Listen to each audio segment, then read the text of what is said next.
আমার বন্ধুগণ, প্রিয় ভাই সাহেব, এই সূরাটি নাজিলের একটি প্রেক্ষাপট আপনাদেরকে শোনাই।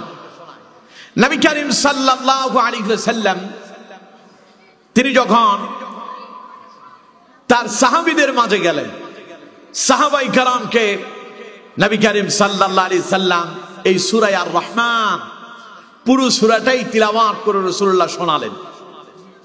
সমস্ত সাহাবীরা নবী করিম সাল্লাল্লাহু আলাইহি সাল্লামের পবিত্র জবান মুবারক থেকে সূরা আর রহমানের তিলাওয়াত তারা শুনতে লাগলো। সকলে চুপ মেরে গেল, সকল আওয়াজ বন্ধ হয়ে গেল। চাতক পাখির ন্যায় সকলে রাসূলুল্লাহর নুরানি চেহারা মোবারকের দিকে তাকিয়ে আছে আর মন ভরে সূরা আর রহমানের তিলাওয়াত শুনতেছে। নবী করিম সাল্লাল্লাহু আলাইহি সাল্লাম পুরা রহমান সূরাটাই তিলাওয়াত শেষ করলেন। কোন সাহাবী কোনো কথা বললেন না।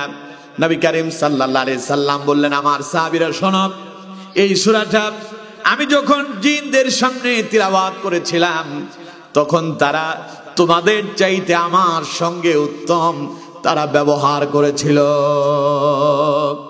তোমাদের চাইতে উত্তম ভাবে তারা আমার এই আয়াতগুলো তিলাওয়াত শুনে তারা জবাব দিয়েছিল। সুবহানাল্লাহ। তার মানে নবী করিম সাল্লাল্লাহু আলাইহি সাল্লাম এই সূরাটা ইতিপূর্বে তিলাওয়াত করছিলেন, যেই তিলাওয়াত জিনেরা শুনছিল। শোনার পরে জিনেরা এই সূরার তিলাওয়াত শুনে তারা জবাব দিয়েছিল অত্যন্ত চমৎকার ভাবে। এই সূরাটিতে আল্লাহ রাব্বুল আলামিন তার অসংখ্য নিয়ামতের বর্ণনা তুলে ধরেছেন। আল্লাহর জান্নাত কেমন হবে, জান্নাতের নাজ নিয়ামত কেমন হবে, দুনিয়ার মানুষের জন্য আল্লাহ পাক কি কি নাজ নিয়ামত দিয়েছেন, এইভাবে আল্লাহ পাক অসংখ্য নিয়ামতের কথা বর্ণনা করেছেন। আর বর্ণনা করেই এই সমস্ত বর্ণনার মাঝামাঝি সময়গুলোতে আল্লাহ পাক টোটাল 31 বার এই কথাই তিনি বলেছিলেন, ফাবিআইয়ি আলাই রাব্বিকুমা তুকাযযিবান। আল্লাহ রাব্বুল আলামিন তার বান্দাদেরকে লক্ষ্য করে বললেন, হে জিন ও মানব, ফাবিআইয়ি আলাই রাব্বিকুমা তুকাযযিবান। বলো তো দেখি, যে মহান মনিব তোমাদেরকে এত নিয়ামত দিয়েছেন, এত নিয়ামত পাওয়ার পরে তোমরা তোমাদের রবের কোন কোন নিয়ামতকে অস্বীকার করবে? নবী করিম সাল্লাল্লাহু আলাইহি সাল্লাম বলেন, আমি যখন সূরা আর রহমান তিলাওয়াত শুরু করলাম, জিনেরা আমার সেই তিলাওয়াত শুনল। আর যখনই আমি ফাবিআইয়ি আলাই রাব্বিকুমা তুকাযযিবান এই আয়াত তিলাওয়াত করলাম, তখন জিনেরা জবাব দিল, ক্বালু লা বিশাইইম মিন নিআমিকা রাব্বানা নুকাযযিবু ফালাকাল হামদ। ওরা বলল, হে আমাদের রব, আমরা আপনার কোন নিয়ামতকে অস্বীকার করি না, বরং আমরা বলি সকল প্রশংসার একচ্ছত্র মালিক আপনি আল্লাহ। পড়েন সুবহানাল্লাহ। আমার বন্ধুগণ, তাহলে এই সূরাটা এর আগে নবী করিম সাল্লাল্লাহু আলাইহি সাল্লাম জিনদেরকে শোনালেন। সেই ঘটনাটাও হাদিসের ভেতরে এবং তাফসীর গ্রন্থগুলোর ভেতরে খুব চমৎকার ভাবে উঠে এসেছে। প্রিয় বন্ধুগণ, প্রিয় ভাই সাহেব, ঘটনাটি ছিল এই, নবী করিম সাল্লাল্লাহু আলাইহি ওয়াসাল্লাম তিনি যখন মক্কায় কালেমার দাওয়াত দেওয়া শুরু করল, চতুর্দিক থেকে রাসূলুল্লাহর উপরে নির্যাতন নিপীড়ন আসতেছে। নবী করিম সাল্লাল্লাহু আলাইহি সাল্লাম বলছেন, ফায়া আইয়ুহান নাস কুলু লা ইলাহা ইল্লাল্লাহ তুফলিহুন। পড়েন আল্লাহু আকবার। আমার বন্ধুগণ, প্রিয় ভাই সাহেব, নবী করিম সাল্লাল্লাহু আলাইহি সাল্লাম তিনি তার কওমের লোকদেরকে, বিশ্ব মানব সম্প্রদায়কে ডেকে বললেন, ফায়া আইয়ুহান নাস, হে মানব গোষ্ঠী, হে মানব সম্প্রদায়, তোমরা বলো কুলু লা ইলাহা ইল্লাল্লাহ তুফলিহুন। পড়েন আল্লাহু আকবার। নবীজি বললেন, হে মানব গোষ্ঠী, তোমরা বলো আল্লাহ ছাড়া আর কোন ইলাহ নাই। তোমরা বলো আল্লাহ ছাড়া আর কোনো উপাস্য নাই, আইন দাতা নাই, বিধান দাতা নাই, রিজিক দাতা নাই, হায়াত দাতা নাই, মৃত্যু দাতা নাই, সকল ক্ষমতার একচ্ছত্র মালিককে। চিল্লায় বলতে হবে কে? এতে কোনো সন্দেহ আছে? নবী করিম সাল্লাল্লাহু আলাইহি সাল্লাম বললেন, তোমরা যদি এই কথা মেনে নাও তুফলিহুন, তাহলে তোমরা সফল কাম হবে। রাসূলুল্লাহ এই কথা বলার পরে কাফেরেরা সাথে সাথে মেনে নিল, কথা কয় না, মেনে নিল। কাফেরেরা রাসূলুল্লাহর উপর চড়াও হলো। নবীজি বললেন, সকল ক্ষমতার মালিক কে? চিল্লায় বলতে হবে কে? এবার কোন তো দেখি আসলেই সকল ক্ষমতার মালিক কে? এই কথা রাসূল বলার পরে তৎকালীন সময়ের কাফেরেরা রাসূলুল্লাহর উপরে আঘাত করলো, নির্যাতন করলো, নিপীড়ন করলো, জুলুম অত্যাচার করলো। রাসূলুল্লাহকে শিয়াবে আবু তালেবের ভেতরে 3 থেকে 3.5 বছর পর্যন্ত বন্দী জীবন যাপন করতে হলো। ঠিক রাসূলুল্লাহর সেই একই কথা এই আমাদের 90% মুসলমানের দেশ, পৃথিবীর দ্বিতীয়তম বৃহত্তর মুসলিম দেশ বাংলাদেশে যখন একটি দল তার নিবন্ধনে লিখেছে সকল ক্ষমতার উৎস আল্লাহ, আর আমাদের সংবিধানে লিখা সকল ক্ষমতার উৎস জনগণ, তার মানে আমাদের ইসলামিক দলটা বলেছে সকল ক্ষমতার মালিক আল্লাহ, অর্থাৎ রাষ্ট্রে আল্লাহর আইন চলবে, আমাদের রাষ্ট্র চলবে আল্লাহর আইন দিয়া, জীবন চলবে আল্লাহর আইন দিয়া। আর রাষ্ট্রের সংবিধান বলে না, রাষ্ট্র চলবে জনগণের আইন দিয়া, ঠিক কিনা? এই কথার সাথে সাংঘর্ষিক হওয়ার কারণে ওই ইসলামী দলকে সর্বপ্রথম তারা ইসলামিক দলের প্রধান ব্যক্তিদেরকে গ্রেফতার করেছিল। এরপরে ওই ইসলামী আন্দোলনের নিবন্ধন বাতিল করেছিল। তার মানে ওই ইসলামী আন্দোলনের নিবন্ধন বাতিলের পেছনে প্রথম এবং প্রধান কারণ ছিল ইসলামী আন্দোলনের নিবন্ধনে লেখা আছে সকল ক্ষমতার মালিক কে? আরো জোরে বলেন কে? আর সংবিধানে লেখা জনগণ। সংবিধানে লেখা কি? অথচ আল্লাহ পাক বলছেন, ইন্নাল্লাহা আলা কুল্লি শাইইন কাদির, নিশ্চয় নিঃসন্দেহে সকল ক্ষমতার একচ্ছত্র মালিক হলেন আল্লাহ। আর এই কথা ওই দল বলার কারণে, ওই দলের নিবন্ধনে লিখিত থাকার কারণে তৎকালীন সময়ের স্বৈরাচারেরা, জালেমেরা ওই ইসলামী আন্দোলনকে নিষিদ্ধ করলো, ওদের নিবন্ধন বাতিল করেছিল। ওই দলের প্রধান নেতৃত্ব স্থানীয় লোকদেরকে ধরে জেলখানায় বন্দী করে তাদেরকে ফাঁসির কাস্টে ঝুলায়া দুনিয়া থেকে বিদায় করে দিয়েছিল, ঠিক কিনা?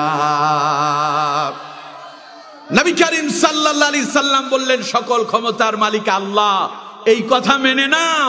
এই কথা শোনার পরে আবু জাহেলেরা, আবু লাহাব, উতবা, সাইবার গোষ্ঠীরা নবী করিম সাল্লাল্লাহু আলাইহি সাল্লামের উপর নির্যাতন নিপীড়ন চালালো। বাংলাদেশেও যখন ইসলামী আন্দোলনের লোকেরা আল্লাহর কোরআন দিয়ে, আল্লাহর আইন দিয়ে রাষ্ট্র পরিচালনার কথা বলল, তখন এই দেশের জালেমেরা, কোরআন বিদ্বেষীরা আলেমদেরকে ধরে জেলখানায় বন্দী করে রেখেছিল, ঠিক কিনা? তার মানে বোঝা যায় আল্লাহর আইনে রাষ্ট্র চলুক এটা অনেকেই চায় না। তৎকালীন সময়ের কাফেরেরাও চান নাই। আমার বন্ধুগণ, তাই বলে নবী করিম সাল্লাল্লাহু আলাইহি সাল্লাম তিনি কি তার দাওয়াতি কাজ বন্ধ করে দিয়েছিলেন নাকি? সবাই বলেন বন্ধ করছিল? নবীজিও দাওয়াতি কাজ চালিয়েছেন, আমরাও দাওয়াতি কাজ চালিয়ে যাব ইনশাআল্লাহ। আরো জোরে বলেন ইনশাআল্লাহ। আল্লাহ আমাদেরকে কবুল করেন, পড়েন আমিন। নবী যখন দাওয়াতি কাজ শুরু করল, চতুর্দিক থেকে কাফেরেরা রাসূলুল্লাহর উপরে ঝাঁপিয়ে পড়ল। নির্যাতন, নিপীড়ন, জুলুম, অত্যাচার শুরু হয়ে গেল। নবী করিম সাল্লাল্লাহু আলাইহি সাল্লাম মক্কা নগরীতে কালেমার দাওয়াত দেওয়াটাকে অনিরাপদ মনে করলেন। রাসূলুল্লাহ মনে মনে চিন্তা করলেন, এখন আর এখানে দাওয়াতি কাজ করা যাবে না। নবী করিম সাল্লাল্লাহু আলাইহি সাল্লাম তায়েফে চলে গেলেন। রাসূলুল্লাহ মনে মনে ভাবলেন, কুরাইশের লোকেরা তো আমার দাওয়াত গ্রহণ করলো না, তায়েফবাসী তো হয়তো আমার দাওয়াত গ্রহণ করবে। নবীজি তায়েফে চলে গেলেন। তায়েফের লোকদের কাছে রাসূলুল্লাহ কালেমার দাওয়াত দেওয়া শুরু করলো। তায়েফের লোকেরা রাসূলুল্লাহর কালেমার দাওয়াত গ্রহণ করেনি। কালেমার দাওয়াত তো শুধু গ্রহণই করলো না, বরং তায়েফের লোকেরা নবী করিম সাল্লাল্লাহু আলাইহি সাল্লামের পেছনে শিশুদেরকে, বালকদেরকে, যুবকদেরকে লাগিয়ে দিল। রাসূলুল্লাহর পাগল বলে সাব্যস্ত করল। চতুর্দিক থেকে তায়েফের বালকেরা, দুষ্ট বালকেরা নবী করিম সাল্লাল্লাহু আলাইহি সাল্লামের উপরে চতুর্দিক থেকে পাথর নিক্ষেপ করতে লাগলো। পাথরের আঘাতে নবী করিম সাল্লাল্লাহু আলাইহি সাল্লাম জর্জরিত হয়ে গেলেন। এত বেশি পরিমাণ পাথরের আঘাত আসলো, রাসূলুল্লাহ হুসুট খেয়ে বেহুশ হয়ে জমিনে পড়ে গেলেন। মক্কার তায়েফের কাফেরেরা রাসূলুল্লাহর দুই বাহু ধরে টান মেরে দাঁড় করায় দিল। আবার নাউজুবিল্লাহ পড়ে। আমার বন্ধুগণ, নবী করিম সাল্লাল্লাহু আলাইহি সাল্লামের দুই বাহু ধরে তারা টান মেরে দাঁড় করালো। নবী আবার হুঁশে ফিরে এলো। তায়েফের লোকেরা আবার রাসূলুল্লাহর উপরে পাথর মারতে লাগলো। পাথরের আঘাতে রাসূলুল্লাহ আবার বেহুশ হয়ে গেলেন। তায়েফের কাফেরেরা নবীজির আবার দুই বাহু ধরে টান মেরে আবার দাঁড় করালো। নবীজি আবার হুঁশে ফিরে আসলো, তারা আবার পাথর মারলো। নবীজি আবার বেহুশ হয়ে জমিনে পড়ে গেলেন। এইভাবে তিনবার রাসূলুল্লাহ জমিনে বেহুশ হয়ে পড়ে যাওয়ার পরে চতুর্থবার রাসূল বেহুশ হয়ে জমিনে পড়ে আছেন। এমন সময় আল্লাহ রাব্বুল আলামিন তার নবী, বিশ্ব নবী মুহাম্মদুর রাসূলুল্লাহ সাল্লাল্লাহু আলাইহি সাল্লামের কাছে জিবরাইল প্রেরণ করলেন। নবীজির কাছে জিবরাইল পাঠায়া দিলেন। জিবরাইল রাসূলুল্লাহর কাছে এসে উপস্থিত হয়ে গেল। দেখে বলল, ইয়া রাসূলুল্লাহ সাল্লাল্লাহু আলাইহি সাল্লাম, আল্লাহ আমাকে প্রেরণ করেছেন। আল্লাহ পাক তায়েফের এই সমস্ত কাফেরদেরকে ধ্বংস করে দেওয়ার জন্য পাহাড়ের ফেরেশতাদেরকে তিনি নিয়োজিত করে রেখেছেন। আপনি যদি একবার অনুমতি দেন, এই তায়েফবাসীকে পাহাড়ের চাপা দিয়া সমূলে ধ্বংস করে দেওয়া হবে। নবী কি তখন এই দোয়া করেছিলেন? রাসূলুল্লাহ বললেন, ও জিবরাইল, আমার আল্লাহকে বলো। নবীজি আল্লাহর দরবারে দোয়া শুরু করলেন আর বলতে লাগলেন, আল্লাহ, এই তায়েফবাসী তো তারা জানে না আমি যে নবী। ওরা যদি জানতো আমি নবী, তাহলে তারা আমার উপরে আঘাত করতো না, ওরা আমার নির্যাতন করতো না, নিপীড়ন করতো না। ওগো আল্লাহ, দয়া করে তুমি তায়েফবাসীকে পাহাড়ের চাপা দিয়া সমূলে ধ্বংস করে দিও না। আমি তোমার দরবারে দোয়া করি, তায়েফবাসীর পরবর্তী প্রজন্মকে তুমি ইসলামের জন্য কবুল আর মঞ্জুর করে নাও। সুবহানাল্লাহ কয় না কে? মানবতা কারে কয় দেখেন। এত মার খেলেন, এত নির্যাতিত হলেন, এরপরে ফিরে দাঁড়িয়ে বললেন, আল্লাহ, এই তায়েফবাসী তো আমারে চিনতে পারে নাই, তাই তারা আমার উপর আঘাত করেছে। ওই 16 বছর নির্যাতিত বিরত ইসলামিক দল এত মার খেলো, এত নির্যাতিত হলো, ঘুরে দাঁড়ানোর পরে বলেছে, আমাদেরকে যে দল হিসাবে নিষিদ্ধ করা হয়েছিল, দলগতভাবে আমাদের উপর যত জুলুম হয়েছে, আমরা সব তাদেরকে মাফ করে দিতে চাই। কারণ ওরাও আমাদের উপরে নির্যাতন করলো দলীয় ভাবে, আমরাও যদি তাদের উপরে নির্যাতন করি তাহলে তো সমানে সমান হয়ে গেল। বরং তারা মানুষের উপরে যে নির্যাতন নিপীড়ন করছে, তা প্রশাসনের মধ্য দিয়ে, আইনের ব্যবস্থা মধ্য দিয়ে তাদের সেই ব্যবস্থা আইনানুগ ভাবে তাদের বিরুদ্ধে ব্যবস্থা গ্রহণ করা হবে। আমরা প্রতিশোধে বিশ্বাসী নই, ঠিক কিনা? আমার নবী যেমন দোয়া করেছিলেন, আজ ইসলামিক আন্দোলন ঠিক এমনি ভাবে নবীর সেই আদর্শ বাস্তবায়ন করার মতো এমন আওয়াজ তুলেছে। এতে আমরা খুশি না বেজার? সবাই বলেন খুশি না বেজার? এটাই তো রাসূলুল্লাহর আদর্শ। আমার বন্ধুগণ, প্রিয় ভাই সাহেব, রাসূলুল্লাহ নির্যাতিত হলেন, নিপীড়িত হলেন। তায়েফবাসী ইসলাম কবুল করলো না, বরং নবীর উপর আঘাত করলো। এতে নবীজি ব্যথিত হলেন। আল্লাহ পাক বললেন, আমার নবী, আপনি আমার হাবিব, আপনি আমার বন্ধু, আমি আল্লাহ আপনাকে বড্ড ভালোবাসি। তায়েফে যে নির্যাতিত নিপীড়িত হয়েছেন, এই জন্য যে আপনি প্রতিদান পাবেন না তা কিন্তু নয়, আপনার জন্য সামনে এক প্রতিদান অপেক্ষা করছে। ইয়া রাসূলুল্লাহ সাল্লাল্লাহু আলাইহি সাল্লাম, ওগো আমার হাবিব, আমি আল্লাহ আপনারে এত বেশি দান করব, আপনি নবী খুশি হয়ে যাবেন। সুবহানাল্লাহ। কোন নবী করিম সাল্লাল্লাহু আলাইহি সাল্লাম তায়েফ থেকে ফিরে আসতেছেন, আবার কুরাইশে মক্কা নগরীতে ফিরে আসতেছেন। আসার সময় নবী করিম সাল্লাল্লাহু আলাইহি সাল্লাম রাত্রিবেলা নাখলা নামক স্থানে রাত্রিবেলায় তিনি নামাজ আদায় করতেছেন, নামাজের ভেতরে তিনি এই সূরা আর রহমান তিলাওয়াত করছেন। সুবহানাল্লাহ। নবী যখন সূরা আর রহমান তিলাওয়াত করছেন, নবী করিম সাল্লাল্লাহু আলাইহি সাল্লাম তিলাওয়াত করেন, আল্লাহ পাক বলেন, নবী আপনার ওই তিলাওয়াত শোনার জন্য একদল জিন জাতিকে আমি আল্লাহ সেইখানে নাজিল করে দিয়েছি। সুবহানাল্লাহ বলেন। কোরআনুল কারীমে আল্লাহ পাক সেই কথাটা অত্যন্ত চমৎকার ভাবে তুলে ধরেছেন। আল্লাহ রাব্বুল আলামিন বলছেন, কুল উহিয়া ইলাইয়া আন্নাহু ইসতামা'a নাফারুম মিনাল জিন্নি ফাকালু ইন্না সামি'না কুরআনান আজাবা।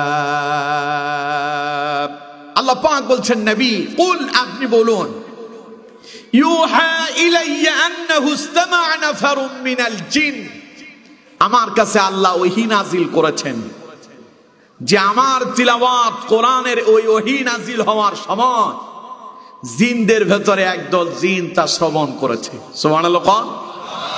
আল্লাহ রাব্বুল আলামিন বলছেন, নবী শোনায়া দেন तमाम পৃথিবীর মানুষদের কাছে, সেই রাতে যখন নবী করিম সাল্লাল্লাহু আলাইহি সাল্লাম তায়েফ থেকে ফিরে আসছেন, নাখলা নামক স্থানে রাসূলুল্লাহ যখন সূরা আর রহমান তিলাওয়াত করছেন নামাজের ভেতরে, তখন জিনদের ভেতরে একটা দল রাসূলুল্লাহর কাছে এলো।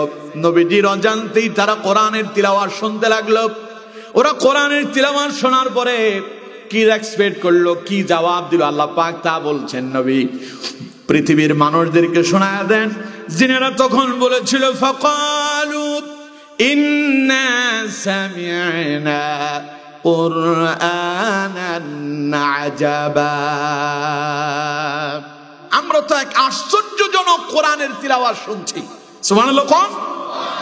জিনেরা বলল, এটা এক আশ্চর্যজনক কিতাব, এটা আশ্চর্যজনক কথা, এই কথা তো দুনিয়ার কোনো মানুষের হতে পারে না। কোরআনের প্রত্যেকটা কথা কার?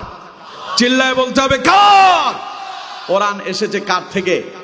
আল্লাহ পাক বলছেন, তানজিলুম মির রাব্বিল আলামিন, গোটা কোরআন নাজিল করেছেন পৃথিবীর প্রতিপালক, বিশ্বের প্রতিপালক মহান আল্লাহ রাব্বুল আলামিন। চিল্লায় কোন আল্লাহু আকবার। চলে এবার কোনটা দেখি আল্লাহর কথার চাইতে অধিক সুন্দর, অধিক সঠিক কথা, শুদ্ধ কথা, বিশুদ্ধ কথা আর কারো হতে পারে? জোরে বলেন, হতে পারে? জিনেরা বললাম, আমরা অবাক হয়ে গেলাম।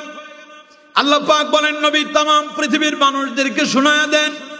জিনেরা যখন ওই রাতে আপনার তিলাওয়াত শুনছিল, তখন তারা বলেছিল, ফাকালু ইন্না সামি'না কুরআনান আজাবা, আমরা তো এক আশ্চর্যজনক কোরআনের তিলাওয়াত শুনছি। এরপরে তারা বলেছে, ইয়াহদি ইলার রুশদি ফাআমান্না বিহি ওয়ালান নুশরিকা বিরাব্বিনা আহাদা। আল্লাহ রাব্বুল আলামিন বলেন, নবী तमाम পৃথিবীর মানুষদেরকে শোনায়া দেন, ওই সময় জিন জাতি যারা আপনার কোরআন তিলাওয়াত শুনেছিল, তারা তখন এই কথা বলতে বাধ্য হয়েছিল, ইয়াহদি ইলার রুশদি, এটা তো এমন এক কিতাব যা মানুষদেরকে, যা পৃথিবীর সমস্ত সৃষ্টি জগৎকে হেদায়েতের পথ, আলোর পথ দেখায়। সুবহানাল্লাহ। কোরআন এমন এক কিতাব, ওটা আপনাকে আলোর পথে নিয়ে যাবে। কোরআন এসেছে আপনাকে অন্ধকার থেকে আলোর দিকে নিয়ে যাওয়ার জন্য, ঠিক কিনা? জোরে বলতে হবে, ঠিক কিনা? এ কোরআন মানবে যারা, এই কোরআন দিয়ে জীবন পরিচালনা করবে যারা, আলোকিত জীবন লাভ করবে তারা, অর্থাৎ এরা ইন্তেকালের পরে অন্ধকার কবরটাকে আল্লাহ পাক অন্ধকার রাখবেন না, কোরআনের কারণে অন্ধকার কবরকে আলোকিত করে দেবেন। সুবহানাল্লাহ। জিনেরা বলতে বাধ্য হলো, ইয়াহদি ইলার রুশদি ফাআমান্না বি, এই তো এমন এক কিতাব যা হেদায়েতের পথ নির্দেশনা করে। ফাআমান্না বি, সুতরাং আমরা এর উপরে ঈমান এনে নিলাম। ওয়ালান নুশরিকা বিরাব্বিনা আহাদা, ওরা বলল, আল্লাহ তোমার এই কিতাব শুনে আমরা তোমার প্রতি ঈমান আনলাম, আর আমরা এই কথা স্বীকৃতি দিচ্ছি আমরা আর কখনো শিরিক করব না। সুবহানাল্লাহ। কোন নবী তাইফের ময়দানে মার খেলেন, আল্লাহ কয় আমার নবী আমি তো আপনার বড্ড ভালোবাসি, আপনি কখনো একা নন, আপনার সঙ্গে একজন সব সময় থাকেন, তিনি কে? আরো জোরে বলেন কে? তাইফবাসী আপনারে গালি দিল, আপনারে পাথর মেরে রক্তাক্ত করলো, নির্যাতিত করলো, আপনি খুব ব্যথিত হয়েছেন। আপনারে খুশি করে দেওয়ার জন্য আমি আল্লাহ পাক, যদিও মানুষরা আপনার প্রতি ঈমান আনলো না, জিনদের ভেতরে একটা দল নিয়ে এলাম, ওরা আপনার মুখে কোরআন শুনলো, আর শোনার পরে তারা বলল ইয়াহদি ইলার রুশদি ফাআমান্না বি, এটা তো হেদায়েতের পথ দেখায়, এটা তো হেদায়েতের পথ নিদর্শন করে, সুতরাং আমরা এর প্রতি ঈমান আনলাম। সুবহানাল্লাহ। এইভাবে আমার নবী যখনই ব্যথিত হয়েছেন তখন নবীকে সান্ত্বনা দিয়েছিলেন কে? আরো জোরে বলেন কে? নবী করিম সাল্লাল্লাহু আলাইহি সাল্লামের পুত্র সন্তান যা হয়েছে সব ইন্তেকাল করছে। তৃতীয় নাম্বার সন্তান বা দ্বিতীয় নাম্বার সন্তান যখন ইন্তেকাল করে, মক্কার কাফেরেরা রাসূলুল্লাহরে বলল আবতার, লেজ কাটা। নাউজুবিল্লাহ। কোন আরো জোরে কোন নাউজুবিল্লাহ। ওরা বলল মুহাম্মদ নির্বংশ। আল্লাহ রাব্বুল আলামিন তখনই তার নবীকে সঙ্গ দিলেন। আল্লাহ পাক বললেন আমার নবী আপনি মোটেও নির্বংশ নন, ইন্না শানিআকা হুয়াল আবতার। পড়েন আল্লাহু আকবার। যারা আপনাকে নির্বংশ বলছে আমি আল্লাহ ঘোষণা দিলাম তারাই নির্বংশ, বরং আপনি নির্বংশ নন। যদি আপনার কোনো ছেলে সন্তান নাই তাই বলে আপনার আলো কখনো নিভে যাবে না। আমি আল্লাহ পাক আপনার আলোকে এত বেশি আলোকিত করলাম।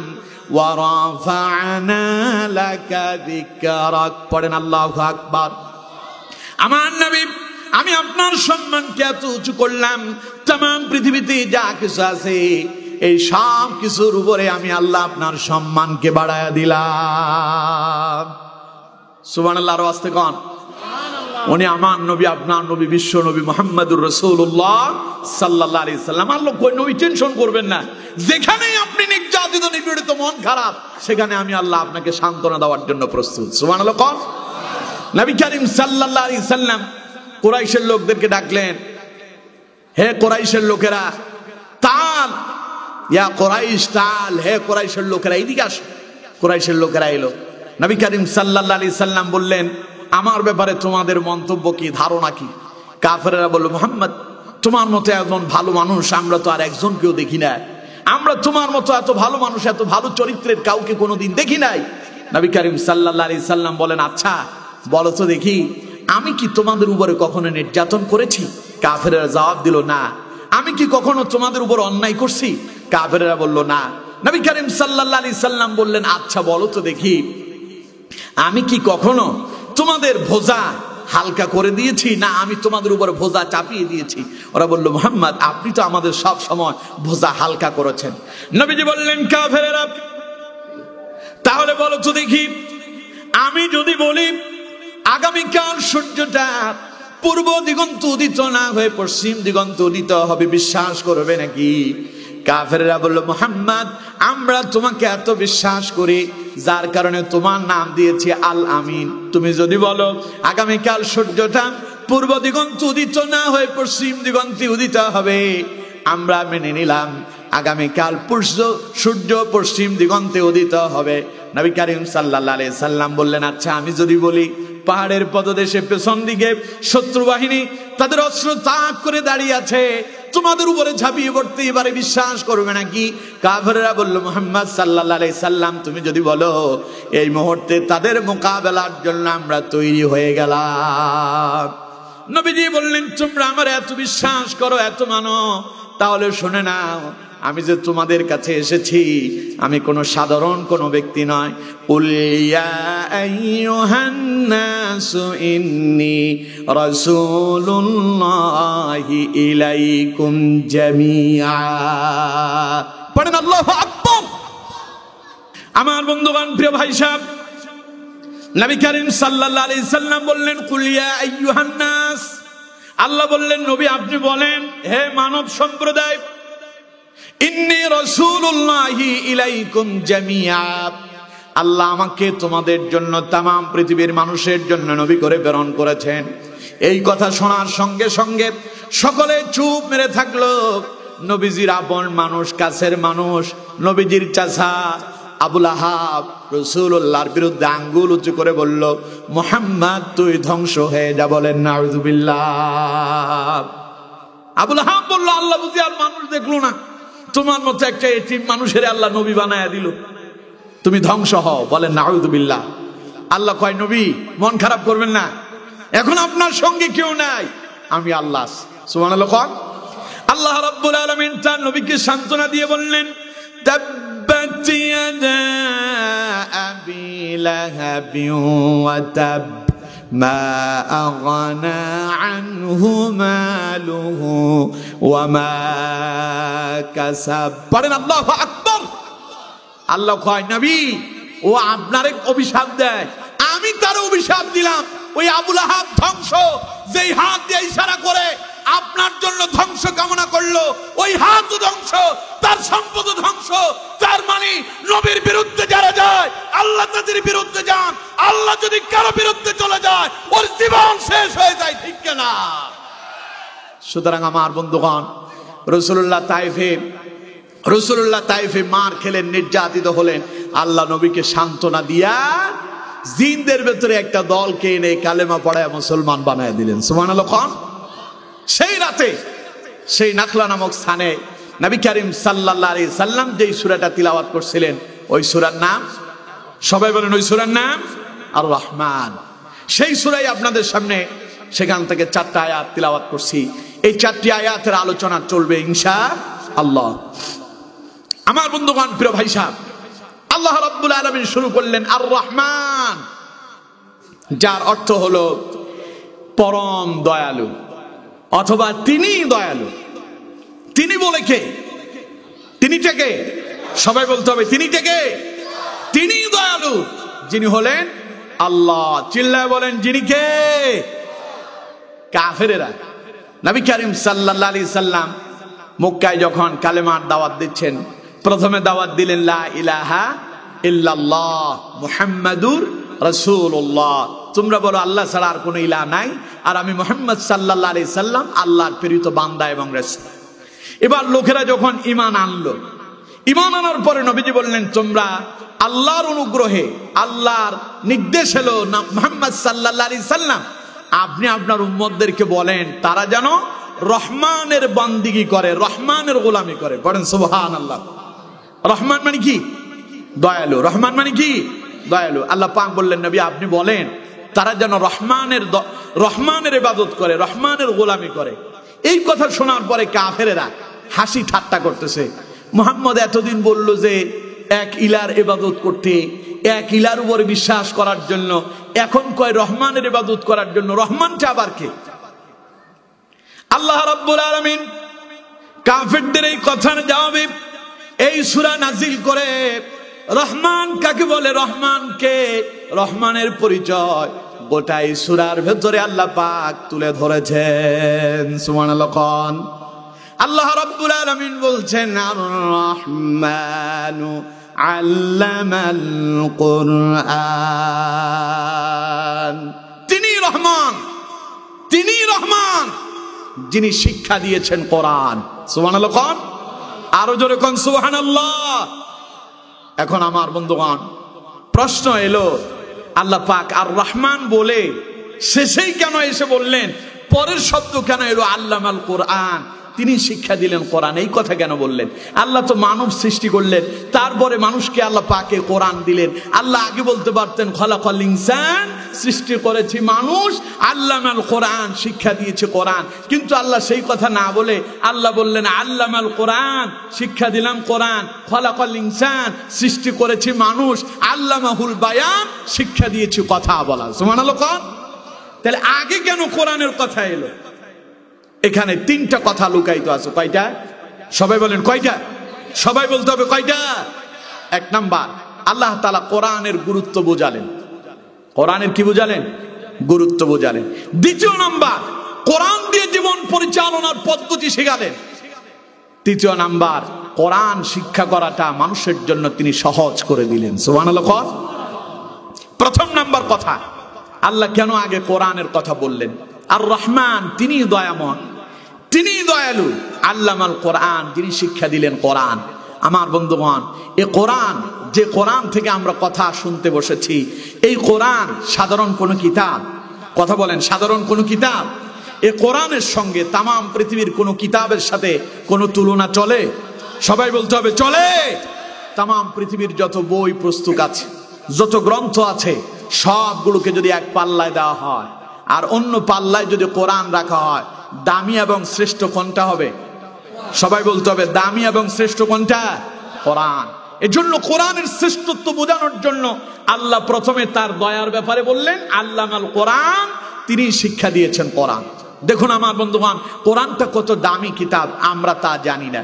আমরা মনে করতেছি এটা তো কাগজের বইয়ের মতো, এটা তো কাগজের একখান কিতাব, এটা আমরা আমাদের ঘরের উপরে রেখে দিলাম, এটা আলমারিতে সাজায় রাখলাম, এটারে আমরা হেলায় ফেলায় রেখে দিয়েছি, এর সাথে আমাদের সম্পর্কই নাই, এটা আবার কেমন কিতাব, এটা আবার কেমন দামি কিতাব। এটার সম্পর্কে আল্লাহ পাক বলছেন কোরআনুল কারীমের ভেতরে। সুবহানাল্লাহ পড়ে। কোরআন কেমন দামি কিতাব শুনুন। আল্লাহ রাব্বুল আলামিন বলছেন, ইন্না عرضنا الأمانة على السماوات والأرض والجبال فأبين أن يحملنها وأشفقن منها وحملها الإنسان إنه كان ظلوما جهولا. চিল্লায় এখন আল্লাহু আকবার। আল্লাহ রাব্বুল আলামিন বলছেন, আমার বান্দারে, আমার এই কোরআন কত দামি কিতাব, আমার এই কোরআন কত শ্রেষ্ঠ কিতাব। ও দুনিয়ার মানুষেরা, তোমরা এই কোরআন সম্পর্কে ধারণাই রাখো না। আমার বান্দারে শোনো, ইন্না আরাদনাল আমানাতা আলাস সামাওয়াতি ওয়াল আরদ। আমি যখন এই কোরআন নাযিল করলাম, প্রথমে আমি আসমান এবং জমিনকে ডেকে বললাম, ওরে আসমান, তোর কাছে আমি আমার কোরআনটা আমানত রাখতে চাই। আসমান বলল, ফাবাইনা আইয়াহমিলনাহা, আল্লাহ আমি কোরআন রাখতে মোটেও প্রস্তুত নই। এত দামি কিতাব কিভাবে আমি আমানত রাখবো? আমি নিজেকে অক্ষম মনে করি, না জানি আমার দ্বারা কোরআনের সঙ্গে কোনো বেয়াদবি হয়ে যায় নাকি। তাই কোরআন যখন আল্লাহ পাক আসমানের কাছে দিতে চাইলো, আসমান বলল আমি প্রস্তুত নই। আল্লাহ পাক বললেন, এরপরে আমি জমিনকে ডেকে বললাম, জমিন রে, আমি আমার এই কোরআন তোর কাছে আমানত রাখতে চাই। জমিন বলল, আল্লাহ তোমার এত দামি কিতাব, ফাবাইনা আইয়াহমিলনাহা, এত দামি কিতাব, এটার সঙ্গে না জানি আমার কোনো বেয়াদবি হয়ে যায় নাকি। আল্লাহ আমি তোমার এই কোরআনটাকে আমানত রাখতে নিজের মোটেও প্রস্তুত মনে করি না, না জানি আমার সঙ্গে এই কোরআনের সঙ্গে কোনো বেয়াদবি হয়ে যায় নাকি। যদি কোরআনের সঙ্গে বেয়াদবি হয়ে যায়, তাহলে আল্লাহ আমি তো ধ্বংস হয়ে যাব। আল্লাহ পাক বললেন, এবার আমি পাহাড়কে ডেকে বললাম, ওয়াল জিবাল, ওরে পাহাড়, আমি তোর কাছে আমার কোরআন আমানত রাখতে চাই। পাহাড়ও একই কথাই বলল, ফাবাইনা আইয়াহমিলনাহা, পাহাড়ও জবাব দিল, আল্লাহ তোমার এত দামি কিতাব কি করে আমি আমার কাছে রাখবো, না জানি আমার দ্বারা এ কোরআনের সঙ্গে কোনো বেয়াদবি হয়ে যায় নাকি। পাহাড়ও নিজেকে অপ্রস্তুত বলে স্বীকার করল।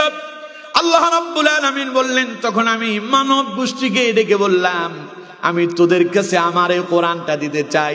আল্লাহ রাব্বুল আলামিন বললেন, ফাআবাইনা আইয়াহমিলনাহা ওয়া আশফাকনা মিনহা ওয়া হামালাহাল ইনসান। এই কোরআন আসমান আমানত রাখতে প্রস্তুত ছিল না, জমিন কোরআনটাকে আমানত রাখতে প্রস্তুত ছিল না, পাহাড় কোরআনটাকে আমানত রাখতে প্রস্তুত ছিল না। আল্লাহ পাক বলেন, মানুষ, এই দুর্বল জাতি, এই মানুষ তাদের কাঁধের উপরে কোরআনের মতো এক মহামূল্যবান কিতাবকে নিজেদের কাঁধের উপরে নিয়ে নিল। আল্লাহ রাব্বুল আলামিন বলছেন, অথচ মানুষের অবস্থা হলো এই, ফাবাইনা আইয়াহমিলনাহা ওয়া আশফাকনা মিনহা ওয়া হামালাহাল ইনসান ইন্নাহু কানা যালুমান জাহুলা। মানুষ হলো অতিশয় জালেম এবং দুর্বল এবং মূর্খ। কার কথা? জোরে বলেন, কার কথা? আল্লাহ মানুষে বললেন, এক কথা বললেন জালুমান, এরা হলো জালেম, এরপরে বললেন জাহুলা, এরা হলো মূর্খ। এই দুইটা কথা বলার পেছনে কারণ আছে না নাই? সবাই বলতে হবে আছে না নাই? মানুষের ভেতরে জালেম হলো তারা, কোরআন শোনার পরেও কোরআন বুঝে কিন্তু কোরআন দিয়ে রাষ্ট্র চালায় না, কোরআন দিয়ে সমাজ চালায় না, কোরআন দিয়ে পার্লামেন্ট চালায় না, কোরআনের আইন কায়েম হোক এটা চায় না। কোরআন দিয়ে রাষ্ট্র চলার কথা বললে সেখানে যারা বাধা দেয় এরা আল্লাহর কোরআনের ভাষায় এরাই সবচাইতে বড় জালেম, ঠিক কিনা? এরপরে জাহেল কারা? জাহেল হলো তারা যারা কোরআন সম্পর্কে জ্ঞান নিতে চায় না। যেই লোকটা অশিক্ষিত, মূর্খ, মূর্খ মানুষ বুঝেন তো? মূর্খ মানে কি? যেই লেখাপড়া জানে না তারে কি বলে? কথা কয় না, তারে কি বলে? মূর্খ বলে, জাহেল বলে। মনে করেন আপনি এক জাহেলের হাতে, মূর্খর হাতে যদি এই লিফলেটটা দিয়ে বলেন যে একটু পড়ো, সেটা পড়বে? কথা বলেন, পড়বে? তার মানে সেই জাহেল মূর্খ মানুষ, সে পড়তে জানে না, এই জন্য সেইটা পড়বে না। আল্লাহ কয় কোরআন দিয়েছে আমি তাম পৃথিবীর সমস্ত মানুষের জন্য, হুদাল্লিন নাস, গোটা মানব গোষ্ঠীর জন্য দিলাম। কিন্তু মানুষের ভেতরে কিছু মূর্খ এমন আছে যারা কোরআন থেকে জ্ঞান নিতে চায় না। সুতরাং আমার বন্ধুগণ, এইরকম জাহেল বাংলাদেশে আছে না নাই? আরো জোরে বলতে হবে, আছে না নাই? গতকাল এক জাহেল, এক মূর্খ নেতা, সে বলছে কোরআন হলো কি যেন বলছিল, কোরআনের ব্যাপারে বলছে এটা হলো ভাওতাবাজি। নাউজুবিল্লাহ বললেন না? এক নেতার বক্তব্য ছিল এটা, কোরআনকে বললো কোরআন নাকি ভাওতাবাজি। কোরআনকে যারা ভাওতাবাজি বলে, কোরআন নিয়ে যারা হাসি তামাশা করে, কোরআনকে নিয়ে যারা মন্দ কথা বলে, কোরআনকে যারা বৃত্তাঙ্গুলি দেখায়, ওদের অবস্থা আবু জাহেল আবু লাহাবের মতোই হবে, ঠিক কিনা? কোরআন এটা সাধারণ কোনো কিতাব নয়। এ কোরআন কার? কোরআনের প্রতিটা কথা কার? এর জন্য নেতাদেরকে বলবো মুখে লাগাম দেন। কোরআন নিয়ে কথা বলার আগে 1000 বার চিন্তা করবেন আমি কি বলছি। মানুষ তখনই পাগল হয় যখন তার উপরে শয়তান আসর করে, ঠিক কিনা? কথা বলেন, ঠিক কিনা? আবু জাহেল, ইসলামের প্রারম্ভিক যুগে আবু জাহেলের নাম ছিল আবুল হিকাম, জ্ঞানীর পিতা। যখন কোরআন এলো, আবু জাহেল যখন কোরআন মানলো না, কোরআন বুঝলো না, কোরআন যে আল্লাহর কিতাব আবু জাহেল তা উপলব্ধি করছিল, কিন্তু কোরআনটাকে ভাওতাবাজি মনে করছিল। তাই আবু জাহেলের আবুল হিকামের নামটাকে কর্তন করে দিয়ে আল্লাহ পাক চিরস্থায়ী নাম লিখে দিয়েছেন আবু জাহেল। কথা কয় না কেন? এরকম আবু জাহেল কিছু বাংলাদেশেও আছে না নাই? আরো জোরে বলেন, আছে না নাই? এরা বাংলাদেশে কোরআনের জোয়ার দেখে, কোরআনের এই মুহূর্তে যে গণজোয়ার চলছে, এই গণজোয়ার দেখে কিছু আবু জাহেল তৈরি হয়েছে, এরা কোরআনকে ভাওতাবাজি বলে, ঠিক কিনা? সুতরাং এদেরকে বলবো সাবধান হন, সাবধানে কথা বলেন, কোরআনের সঙ্গে বিদ্যাঙ্গুলি দেখাতে যাবেন না, কোরআনকে নিয়ে হাসি তামাশা করবেন না, কোরআনকে যেই সেইভাবে কোরআন নিয়ে কথা বলবেন না। কোরআনের সঙ্গে বেয়াদবি করেছে যারা, সবগুলো নাস্তানাবুদ হয়েছিল, ঠিক কিনা? জোরে বলতে হবে, ঠিক কিনা? কোরআনের সঙ্গে বিগত 16 বছর যারা কোরআনের মাহফিলে বাধা দিয়েছিল, আলেমদেরকে হক কথা বলতে বাধা দিয়েছিল, কোরআনের মাহফিল করতে অনুমতি নেওয়ার জন্য বাধ্য করেছিল, এখন আর তারা আছে? সবাই বলেন আছে? সুতরাং এদের থেকে শিক্ষা নাও, খবরদার সীমা লঙ্ঘন করবা না, সীমা লঙ্ঘনকারীকে আল্লাহ পছন্দ করেন না। এই জন্য সীমা বজায় রেখে ইসলামের ব্যাপারে কথা বলার আগে 1000 বার ভেবে চিন্তে দেখতে হবে আমি যে কথাটা বলছি এটা আসলে ঠিক কিনা। যারা কোরআনকে নিয়ে অবজ্ঞা করে, কোরআনকে যারা ভাওতাবাজি বলে, আল্লাহ কয় জলুমান জাহুলা, এগুলো এক একটা জালেম, এক একটা মূর্খ, ঠিক কিনা? জোরে বলতে হবে, ঠিক কিনা? সুতরাং আমার বন্ধুগণ, এবার কন্ত দেখি এই কোরআন আল্লাহ প্রথমে কার কাছে আমানত রাখতে চেয়েছিলেন? আসমানের কাছে। আসমান যখন অপারগতা জানালো, আল্লাহ কারে দিতে চাইলেন? জমিন যখন অপারগতা জানালো, আল্লাহ কারে দিতে চাইলেন? পাহাড়কে। আচ্ছা কন্ত দেখি, পাহাড় ওটা কি খুব নরম জিনিস নাকি?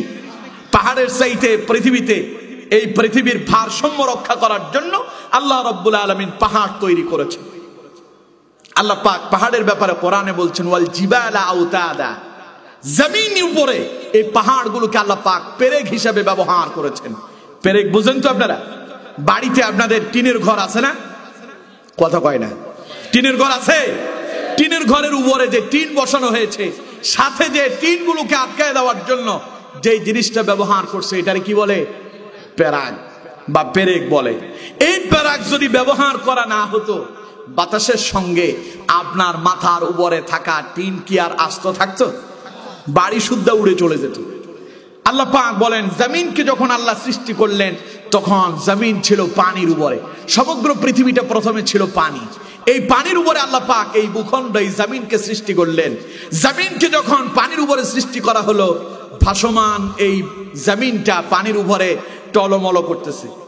যেমন আপনাদের এখান দিয়ে আসার সময় আমি নদীপথে সামান্য একটু নদীপথ পাড়ি দিয়েছি।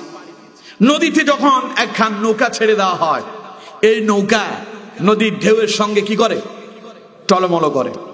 আমার বন্ধুগণ, মাঝে মধ্যে যখন বড় বড় জাহাজগুলো যখন নোঙ্গর করে এই ঢেউয়ের ভেতরে, তখন ওটা কি এমনি এমনি দাঁড়ায় থাকে?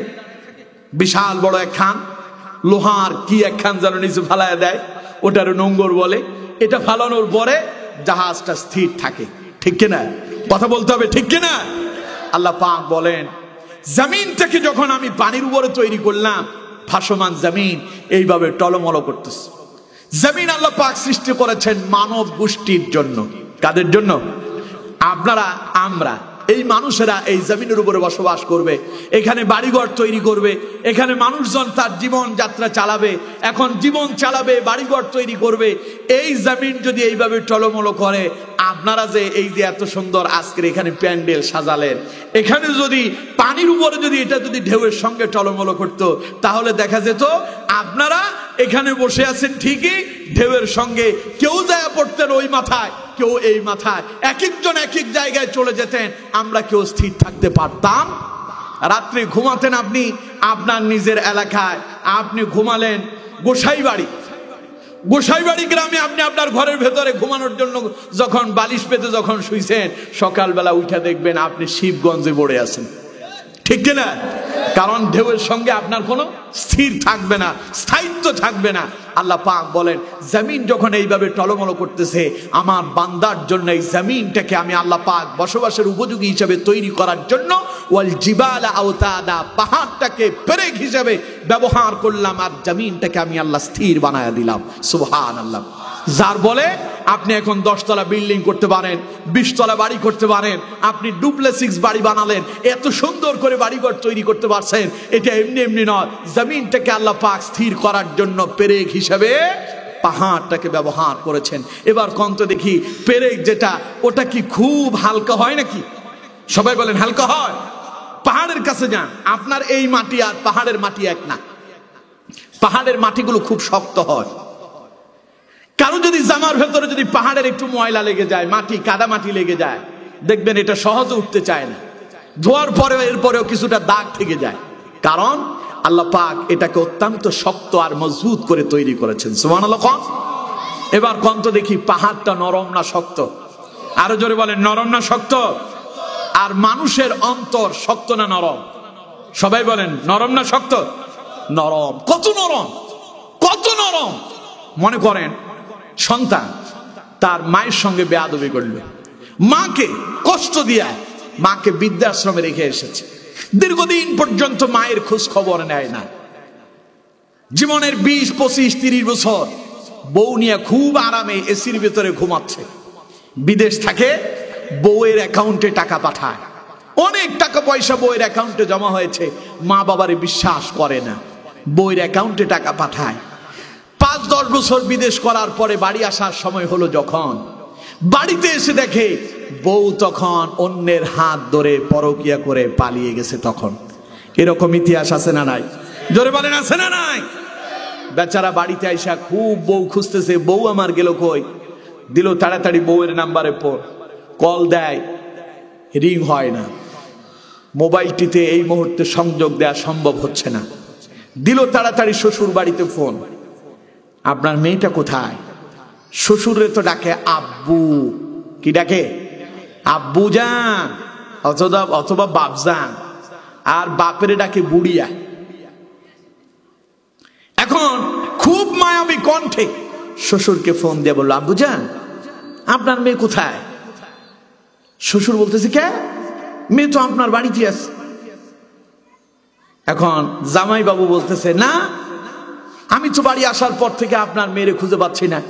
দেশে আসলাম, এয়ারপোর্টে নামার পর থেকে আপনার মেয়ের নাম্বারে ফোন দেয়, কোথাও খুঁজে পাই না। মেয়ে গেল কই? বাপ কয়, আমি তো জানি না। খোঁজ খবর নেওয়া শুরু করলো, মেয়ে গেল কই। খবর নিয়ে দেখা গেল ওই যে ব্যাংক অ্যাকাউন্টে টাকা জমা করছিল, সেই টাকা উঠাইতে গিয়া এই ছেলে অন্য পরপুরুষের সঙ্গে পরকীয়ায় মেতেছিল। এখন স্বামী আসার যখন সময় হলো, স্বামীর অ্যাকাউন্টে থাকা টাকাগুলো উঠায়া সেই পরপুরুষের সঙ্গে হাত ধরে অন্যত্রে পালিয়ে গেল। বাড়িতে আসলো ছেলেটা, বউ হারায়া মন খারাপ। যেখানেই যায় সমাজবাসী কেউ তার কথা শুনতে রাজি না।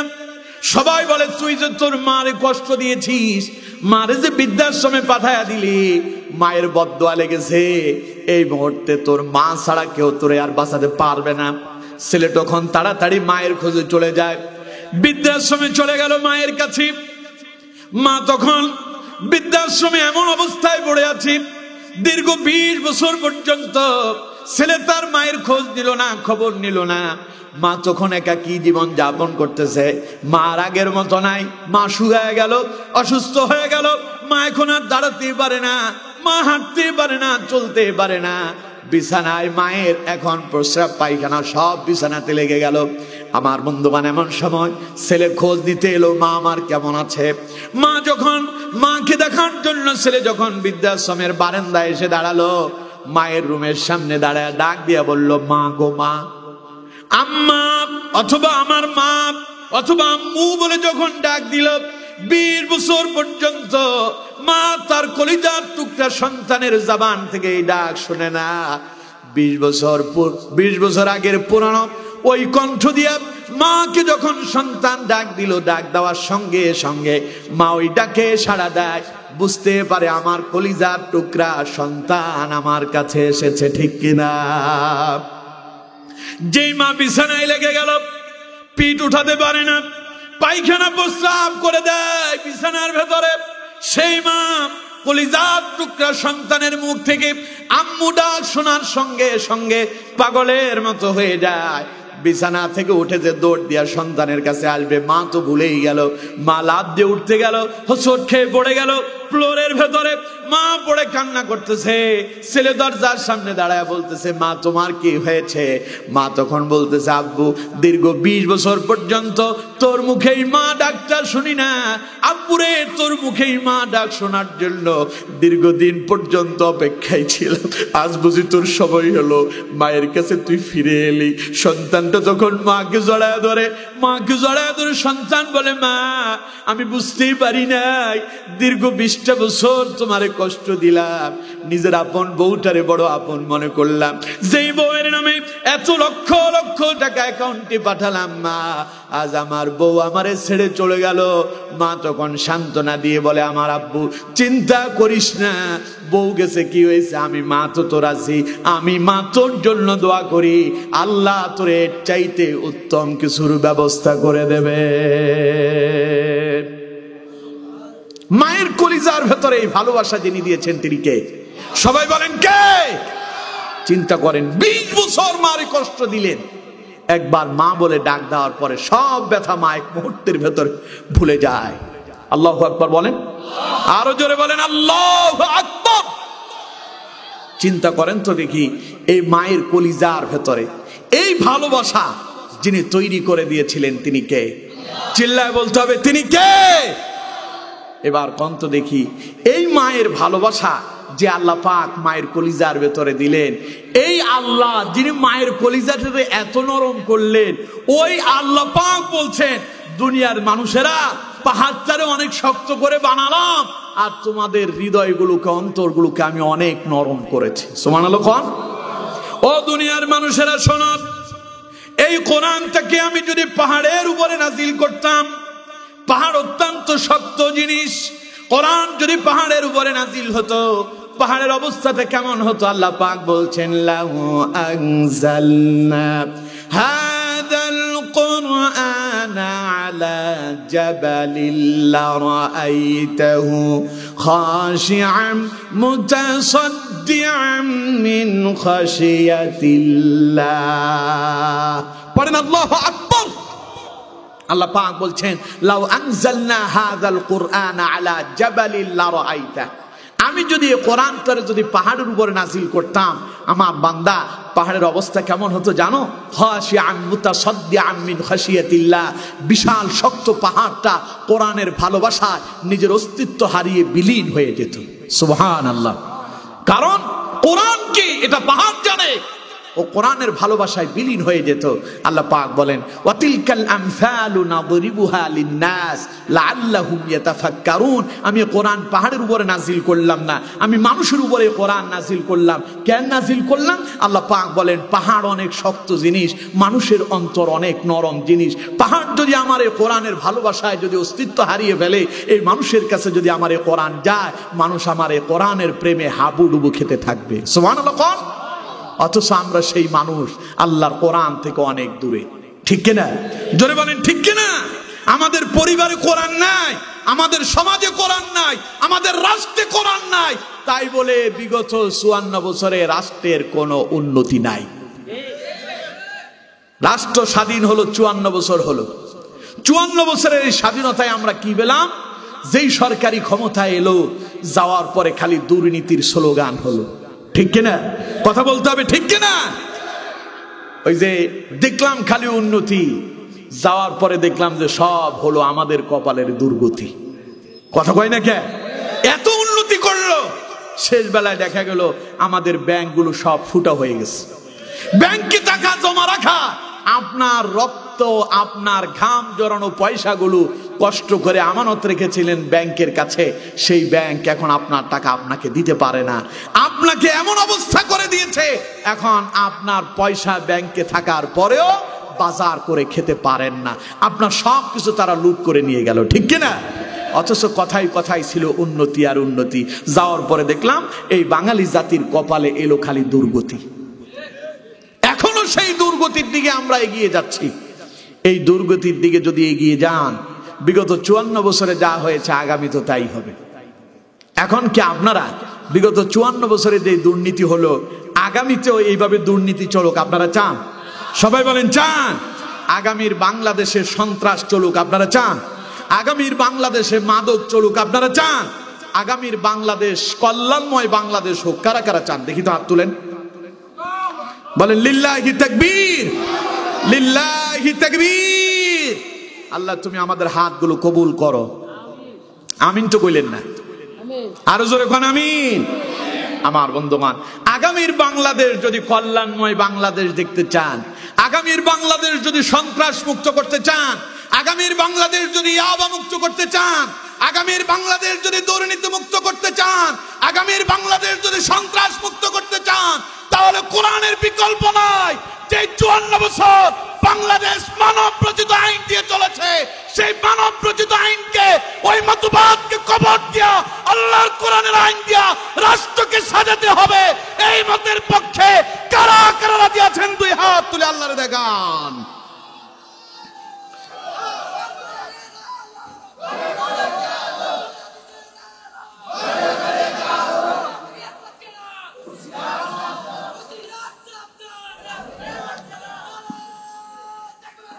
পড়েন আলহামদুলিল্লাহ। রাষ্ট্রটারে যদি দুর্নীতি মুক্ত করতে চান, ইয়াবা মুক্ত করতে চান, সন্ত্রাস মুক্ত করতে চান, কোরআনের বিকল্প নাই। কথা বলেন ঠিক কিনা? আরো জোরে বলেন ঠিক কিনা?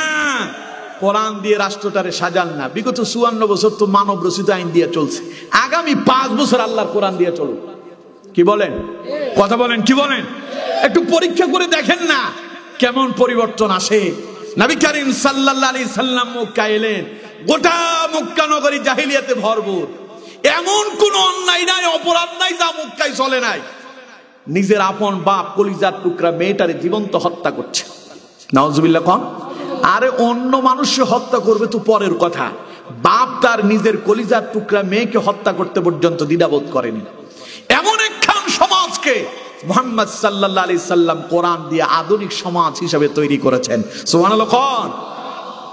হযরত আবু বকর যখন রাষ্ট্রপ্রধান, রাষ্ট্রের প্রেসিডেন্ট হযরত আবু বকর সিদ্দিক রাদিয়াল্লাহু তাআলা, সেই রাষ্ট্রের প্রধান চিফ জাস্টিস, প্রধান বিচারপতি হযরত ওমর ইবনুল খাত্তাব রাদিয়াল্লাহু তাআলা।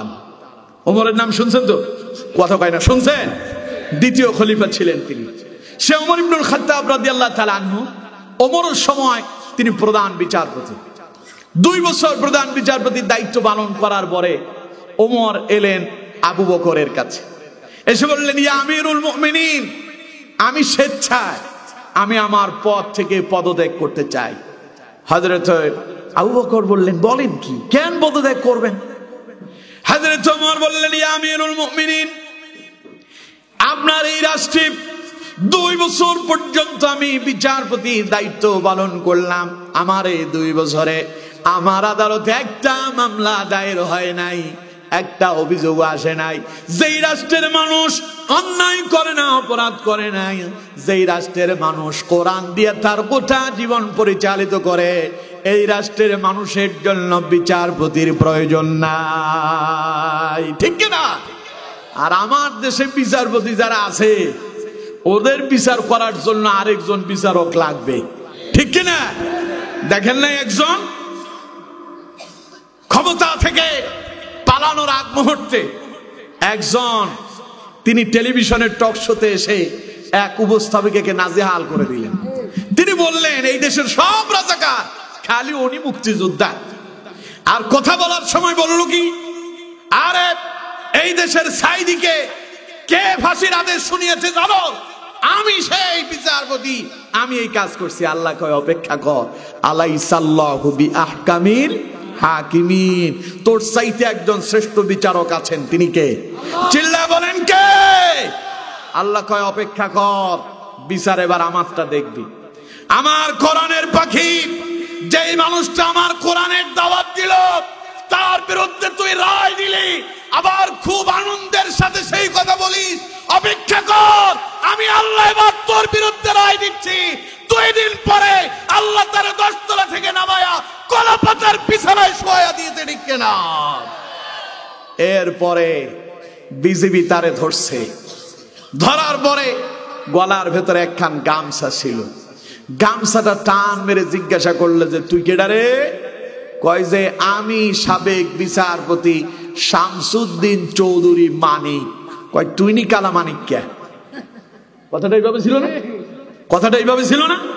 যেই বিচারপতি বিচার করতে গিয়া স্বজন প্রীতি করলো, আল্লাহর কোরআনের বিরুদ্ধে রায় দিল, এদের বিচার এখন বাংলাদেশেই হবে, ঠিক কিনা?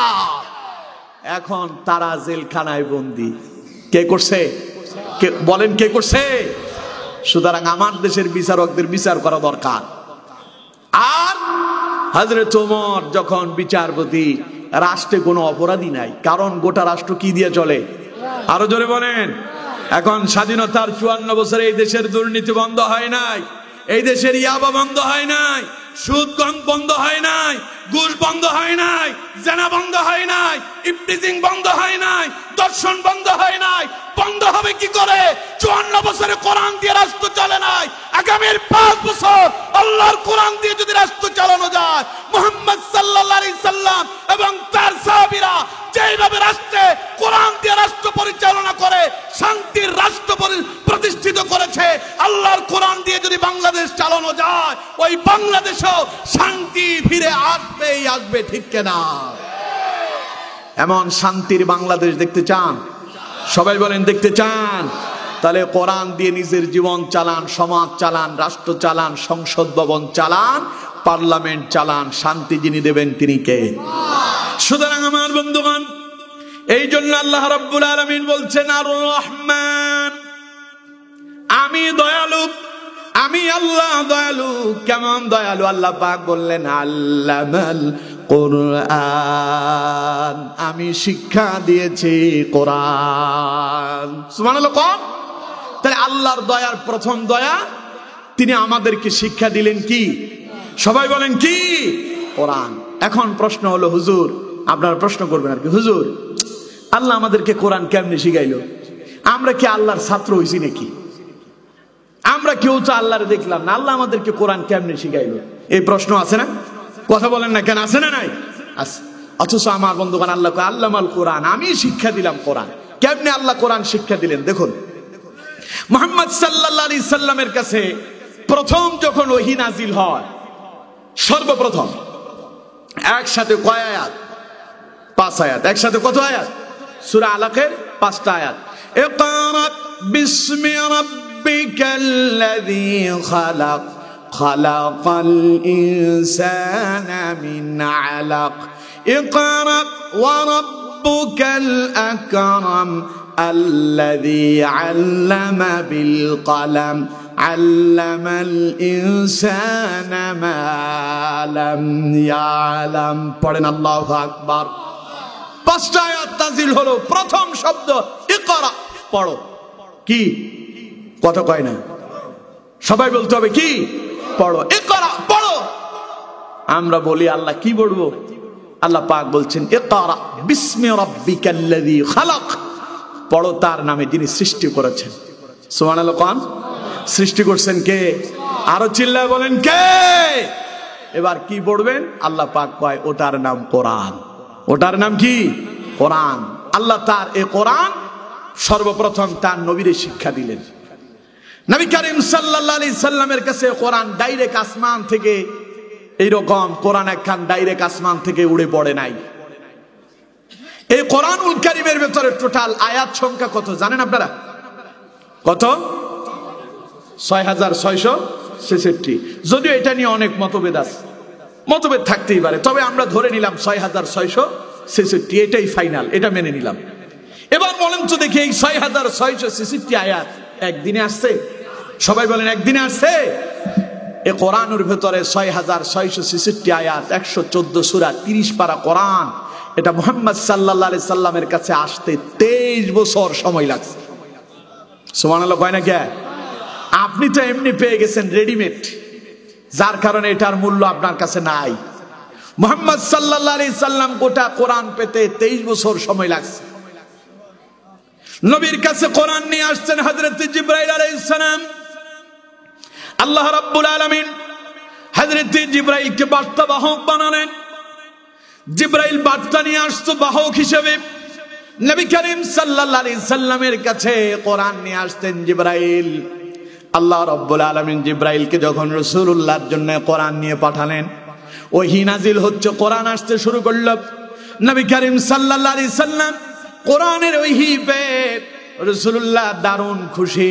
কোরআনুল কারীম আল্লাহ পাক বলছেন লা তুহাররিক বিহি লিসানাকা লিতাজালা বিহি ইন্না আলাইনা জামআহু ওয়া কুরআনাহু ফাইযা ক্বরানাহু ফাত্তাবি' কুরআনাহু সুম্মা ইন্না আলাইনা বায়ানা। পড়েন আল্লাহু আকবার। নবী করিম সাল্লাল্লাহু আলাইহি সাল্লামের কাছে যখন কোরআনের ওহী নাজিল হতো, নবী করিম সাল্লাল্লাহু আলাইহি সাল্লাম কোরআনটাকে আয়ত্ত করার জন্য, মুখস্থ করার জন্য বারবার তিনি তিলাওয়াত করতেন, জিহ্বাকে খুব তাড়াহুড়ো করে নাড়াচাড়া করতেন। আল্লাহ রাব্বুল আলামিন কিভাবে কোরআন তার রাসূলুল্লাহরে শিখালেন দেখুন। আল্লাহ পাক বলছেন আমার নবী লা তুহাররিক বিহি লিসানাকা লিতাজালা বিহি, এই কোরআন যখন আপনার কাছে জিবরাইল নিয়ে আসে, আমি দেখতে পাচ্ছি আপনি খুব তাড়াহুড়ো করে এই কোরআনকে আয়ত্ত করার জন্য জিহ্বাকে নাড়াচাড়া করতেছেন। আমার নবী কোরআন আয়ত্ত করার জন্য জিহ্বা এত বেশি নাড়াচাড়া করবেন না। পড়েন আল্লাহু আকবার। ইন্না আলাইনা জামআহু ওয়া কুরআনা। জিহ্বা এত নাড়াচাড়া করার দরকার নাই, আপনার অন্তরের ভিতরে কোরআনকে জমা করে দেওয়ার দায়িত্ব আমি আল্লাহর। সুবহানাল্লাহ। আর আপনার মুখ দিয়া এই কোরআন বের করে দেওয়ার দায়িত্ব আমি আল্লাহর। সুবহানাল্লাহ কয় না কে? সুতরাং আপনার দায়িত্ব কি? ফাইযা ক্বরানাহু ফাত্তাবি' কুরআনা। যখন আমার বার্তাবাহক জিবরাইল যখন আপনার কাছে যাবে, ও যখন আপনার সামনে কোরআন তিলাওয়াত করবে, আপনি তার অনুসরণ করবেন অথবা আপনি শুনে থাকবেন। আল্লাহ রাব্বুল আলামিন বলেন সুম্মা ইন্না আলাইনা বায়ানা। এরপরে আমি আল্লাহ পাক এর বিস্তারিত ব্যাখ্যা আমি আল্লাহ আপনার কলিজার ভেতরে সব ঢুকায় দেব। নবীজি এবার জিবরাইলের সঙ্গে একবার তিলাওয়াত করতেন, তার রাসূলুল্লাহর মুখস্থ হয়ে যেত। সুবহানাল্লাহ। এইভাবে রাসূলুল্লাহকে আল্লাহ পাক শিক্ষা দিলেন কোরআন। এবার নবী শিখালেন সে কোরআন আমাদেরকে। সুবহানাল্লাহ কয় না কে? নবীর সে কোরআনের ছাত্র আবু বকর, নবীর সে কোরআনের ছাত্র হযরত ওমর, হযরত উসমান, হযরত আলী, হযরত আব্দুল্লাহ ইবনে মাসউদ রাদিয়াল্লাহু তাআলা আনহু, হযরত আলী ইবনে আবি তালিব রাদিয়াল্লাহু তাআলা আনহু, হযরত উবাই ইবনে কাব রাদিয়াল্লাহু তাআলা আনহু তারা কোরআনকে আয়ত্ত করলেন আর সে কোরআন আমাদের জন্য নিয়ে আসলেন। সুবহানাল্লাহ। নবীর থেকে শিখলেন নবীর সাহাবীরা, আর নবীর সাহাবীদের থেকে শিখলো তাবিরা, তাবি থেকে আসলো তবে তাবির কাছে এলো আলেমদের কাছে। এখন গোটা বিশ্ব জগতে আল্লাহর কোরআনের চর্চা আছে না নাই? আরো জোরে বলেন আছে না নাই? এবার আল্লাহ পাক বলছেন, বান্দা আমি তোমাদেরকে কোরআন এইভাবে শিক্ষা দিলাম। এবার শিখার জন্য আল্লাহ পাক বলছেন, ওয়ালাকাদ ইয়াসসারনাল কুরআনা লিযিকরি ফাহাল মিন মুদ্দাকির। পৃথিবীতে যত বই আছে, যত গ্রন্থ আছে, সব গ্রন্থের চাইতে সহজ করে যেই কিতাব আমি আল্লাহ পাক নাজিল করছি ওর নাম কোরআন। সুবহানাল্লাহ। বাড়ি যায় বলেন, কোরআনের চাইতে সহজ কোন কিতাব আছে? সবাই বলেন আছে। ছোট্ট বাচ্চাটাকে যখন মুক্তবে পাঠান, বয়স তার 4 বছর, বেশি থেকে বেশি হলে 5 বছর হতে পারে, যেই বাচ্চাটা এখনো ঠিক মতো কথাই বলতেই পারে না, ওই বাচ্চাটা যখন মুক্তবে যায়, মাওলানা সাহেব তারে কোরআন পড়ায়। প্রথমে তারে আলিফ বা তা শিক্ষা দেয় না, বরং মুক্তবে যাওয়ার সঙ্গে সঙ্গে মাওলানা সাহেব তারা আউযু বিল্লাহ বিসমিল্লাহ শিখায়, সূরা ফাতিহাটা শিখায় দেয়। ছোট্ট বাচ্চার ওই মুখ দিয়ে, ওই জবান দিয়া এত সুন্দরভাবে কোরআনের আয়াতগুলো ফুটে ওঠে। ছোট্ট বাচ্চাটার কণ্ঠ থেকে কোরআনের তিলাওয়াত শুনলে মজা লাগে কি লাগে না? আপনি আমার আর আপনার কথাই বলি, জীবনের 10 বছর বয়সে কোরআনুল কারীম আপনি মুক্তবে শিক্ষা গ্রহণ করেছেন। সূরা ফাতিহা থেকে, মাঝখানে সূরা ফিল থেকে সূরা নাস, এইদিকে 10টা সূরা আর ওইদিকে সূরা ফাতিহা 111টা সূরা। বয়স যখন 10 বছর ছিল, 10 বছর বয়সে মুক্তবে গিয়া মাওলানা সাহেবের কাছে 10টা সূরা, সূরা ফাতিহা 111টা সূরা মুখস্থ করেছেন। 10 বছর বয়সে আপনি মুক্তব ছেড়ে দিলেন, পড়ালেখা দুনিয়াদারি নিয়ে ব্যস্ত হয়ে গেলেন। জীবনের আরো 30 বছর কেটে গেল, দুনিয়াদারি করতে করতে বয়স আপনার 40 বছর হয়ে গেল। 40 বছর পরে এখন আপনার ছেলে বিবাহ দিলেন, মেয়ে বিয়ে করালেন, আপনার ছেলে বিবাহ করালেন, মেয়ে বিয়ে দিয়ে দিলেন। এবার আপনার দাড়ি পেকে গেল, চুল পেকে গেল, আপনার মনে মনে চিন্তা এলো কিছুদিন পরে মরে যাব, নামাজ কালাম যদি না পড়ি লোকজন আমারে কি বলবে, ঠিক কিনা? এখন চুল দাড়ি পাকছে আর মসজিদে আসছে। মসজিদে যখন এলেন, মাঝখানে 30 বছর মসজিদে আসেন নাই, দুনিয়াদারি নিয়ে পাগল ছিলেন, ব্যস্ত ছিলেন। 30 বছর আগে 10 বছর বয়সে মসজিদের মুক্তবে গিয়া মাওলানা সাহেবের কাছে কোরআন শিখলেন। এবার বয়স যখন 40 বছর, মসজিদে এসে ওযু করলেন, ওযু করে আল্লাহু আকবার বলে নামাজে ঢুকে গেলেন।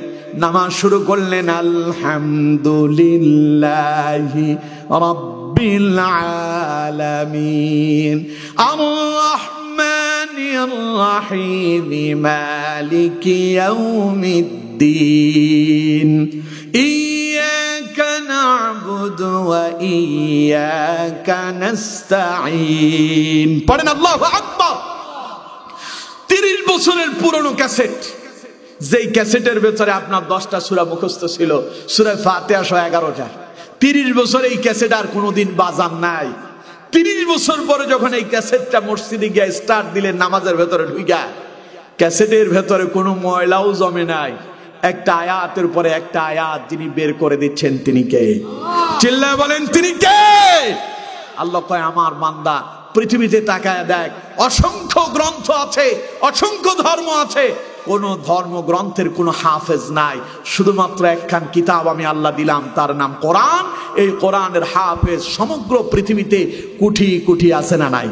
জোরে বলেন আছে না নাই? সামনে আসতেছে রমাদান। বাংলাদেশে টোটাল মসজিদ সংখ্যা প্রায় 3 লক্ষের উপরে আছে। 3 লক্ষ থেকে 3.5 লক্ষ মসজিদ আছে এই বাংলাদেশ।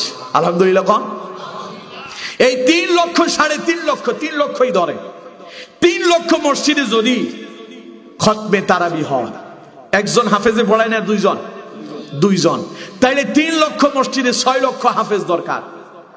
গোটা বাংলাদেশে হাফেজের সংখ্যা এত বেশি, কোন কোন মসজিদে 3 জন 4 জন 5 জন দিয়েও পড়ানো হচ্ছে।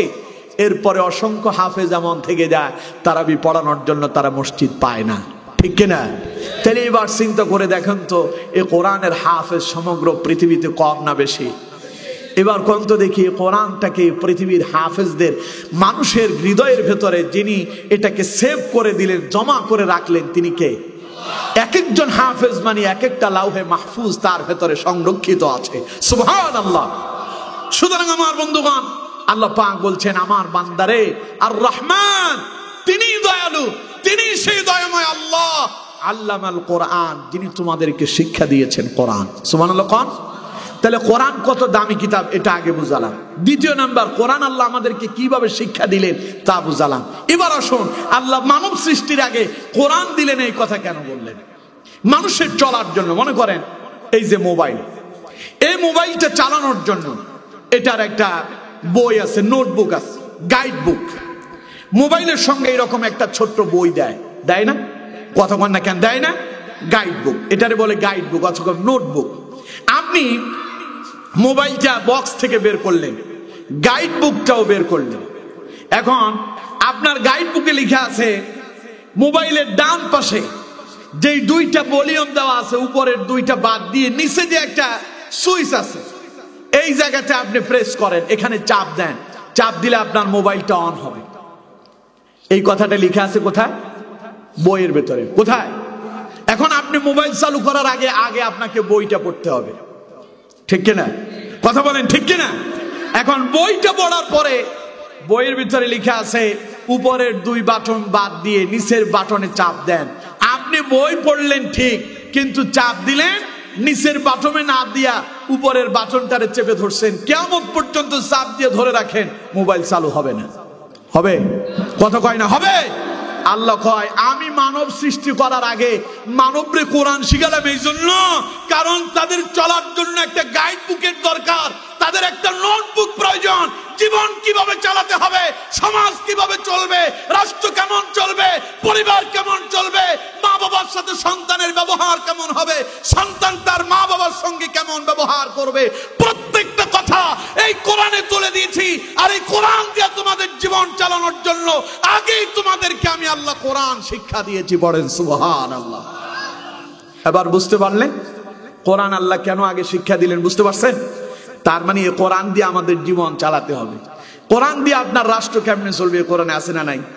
সমাজ কেমনে চলবে আছে না নাই? ছেলে তার বাপের সঙ্গে কিভাবে ব্যবহার করবে আছে না নাই? সন্তানের সাথে মা বাবা কেমন ব্যবহার করবে তাও কোরআনে আছে না নাই? আল্লাহ পাক বলছেন ওয়ানাজ্জালনা আলাইকাল কিতাবা তিবয়ানাল লিকুল্লি শাই।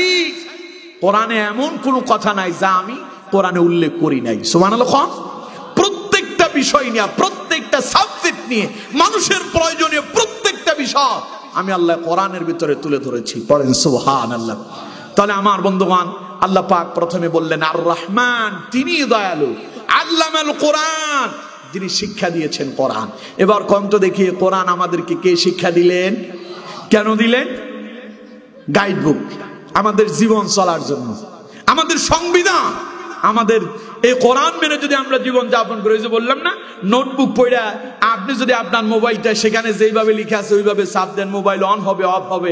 আর সেটা না মেনে যদি উল্টো ভাবে যদি চাপ দেন, কিয়ামত পর্যন্ত চাপ দিলেও কাম হবে না। আল্লাহ কয় কোরআন দিছে, কোরআন দিয়ে জীবনটারে চালাও, ডাইরেক্ট জান্নাতে চলে যাবে। আর কোরআন দিয়ে যদি জীবন চালাতে না পারো, কিয়ামত পর্যন্ত যদি জান্নাতের আশায় বসে থাকো, কাম হবে না। কথা বুঝতে পারছেন? কথা কয় না, কথা বুঝতে পারছেন? আপনার মোবাইলের নাম্বার, যেমন আমি আমার মোবাইলের নাম্বারটা একটু বলি, আপনারা শোনেন। 01796813402, এটা আমার নাম্বার।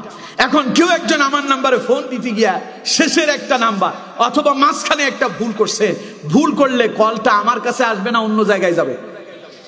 নাম্বার ভুল করছেন কয়টা? সবাই বলেন কয়টা?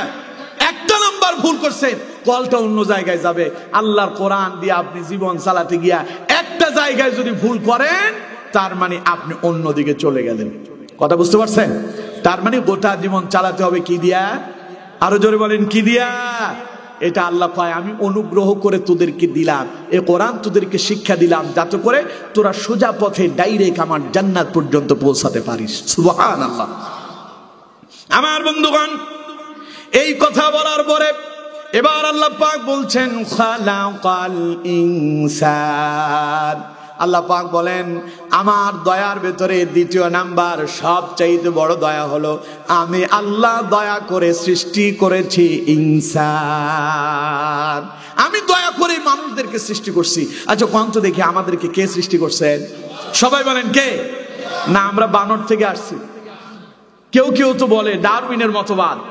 আমাদের এই দেশের, আমাদের মুসলমানদের এই দেশের এই সন্তানদেরকে বিগত সরকার শিক্ষা দিতে চেয়েছিল মানুষ এসেছে বানর থেকে। নাউজুবিল্লাহ বললেন না?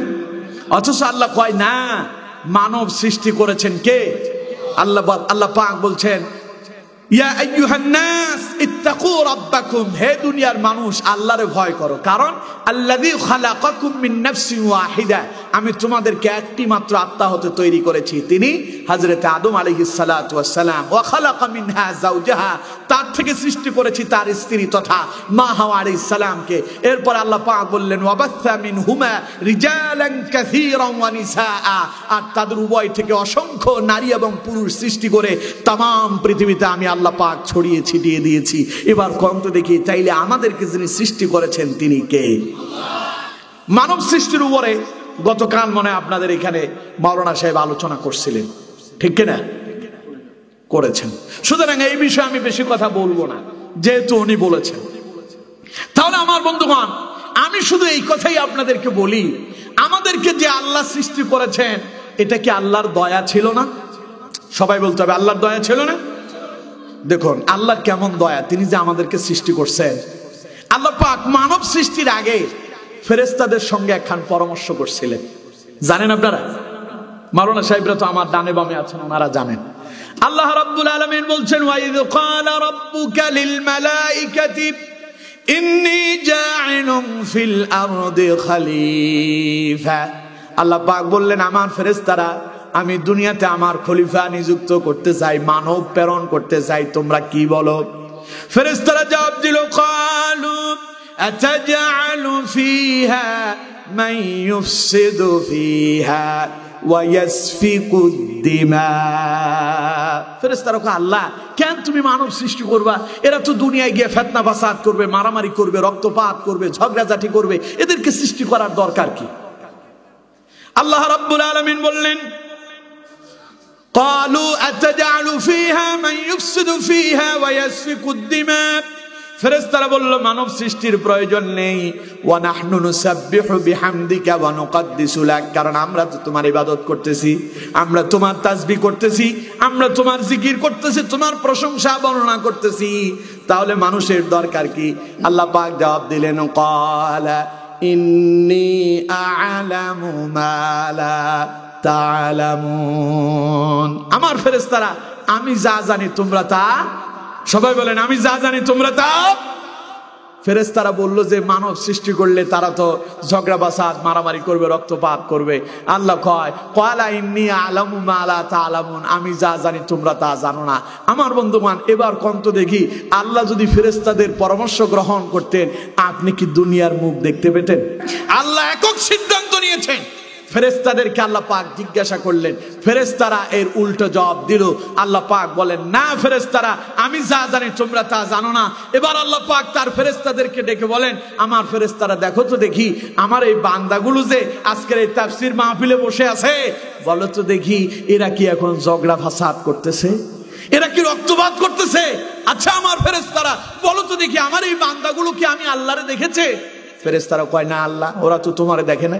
আল্লাহ পাক বলেন, আমার ফেরেশতারা তাহলে তারা কি আমার জাহান্নাম দেখেছে নাকি? জাহান্নামের ভয়ে কি তারা কোরআনের ময়দানে ছুটে আসছে নাকি? ফেরেশতারা বলে আল্লাহ তোমার এই বান্দারা জাহান্নাম দেখে নাই।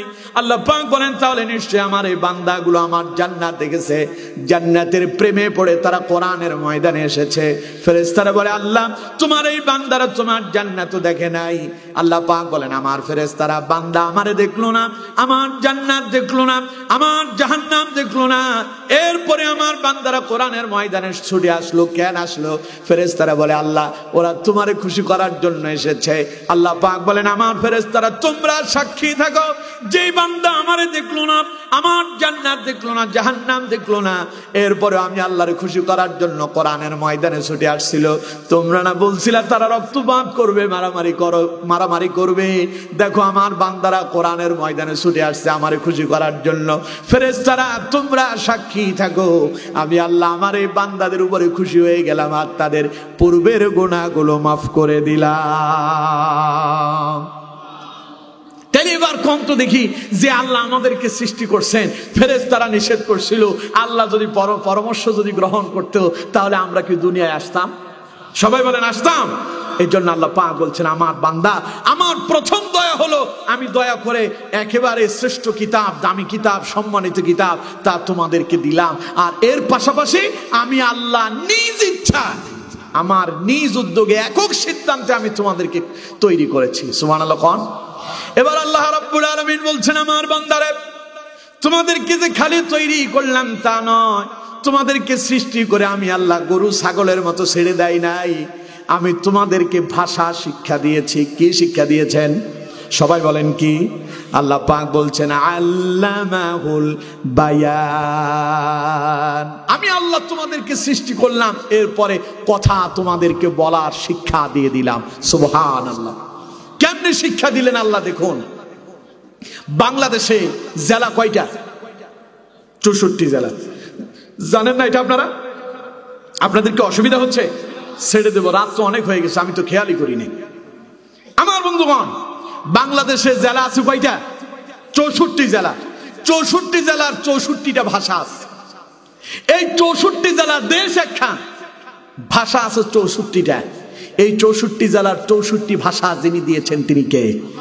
64 জেলার 64টা জেলার 64টা মানুষ, অর্থাৎ নিজ নিজ জেলার মানুষেরা নিজের ভাষায় কথা বলাটা যতটা স্বাচ্ছন্দ্য ভোগ করে অন্যের ভাষায় কথা বলতে এত মজা পায় না, ঠিক কিনা? এটা মাতৃভাষা। কি ভাষা কন্ত? মাতৃভাষা। এবার কন্ত দেখি এই 64 জেলার 64 ভাষাটা যিনি আমাদেরকে শিক্ষা দিয়েছেন তিনি কে? সুবহানাল্লাহ কইলেন না? যেমন আমি যদি আমার ফেনীর ভাষায় কথা বলি আপনারা কেউ বুঝবেন না। বুঝবেন? মনে করেন আমি বললাম আর কি ইয়ান্তুন খাইজান, হিয়ানে যাই বই যান, বুঝছেন আপনারা? বুঝেন? ইয়ান্তুন খাইজান, হিয়ানে যাই বই যান, এটা আমার ফেনীর ভাষা। ইয়ান্তুন খাইজান মানে এখানে এসে খেয়ে যান আর ওইখানে গিয়ে বসে যান। এই ভাষা আপনাদের ভাষায় বললাম, আপনারা বুঝলেন। বা সাধু ভাষা, শুদ্ধ ভাষা, বাংলাদেশের সবচাইতে সুন্দর ভাষা হলো রাজশাহীর আর চাপাই নবাবগঞ্জের, ঠিক কিনা? চমৎকার ভাষা, আমার কাছে খুব মজা লাগে আপনাদের এই ভাষা, কিন্তু আয়ত্ত করতে পারি না। কারণ ওই যে বললাম না, এটা আমার মাতৃভাষা নয়। এই ভাষায় কথা বলা আমার জন্য কঠিন, কিন্তু আমার নিজের ভাষায় কথা বলা আমার জন্য সহজ। আর আমার নিজের ভাষায় বললে আপনারা বুঝবেন না, আপনাদের অনেক ভাষা আমি বুঝবো না, কারণ আপনার ভাষাটা আপনার কাছে খুব মজার, আমার ভাষা আমার কাছে মজার। কিন্তু এই সব ভাষা যে আল্লাহ পাক দিলেন, সেই আল্লাহ পাক সব ভাষা বুঝে কি বুঝে না? সুবহানাল্লাহ।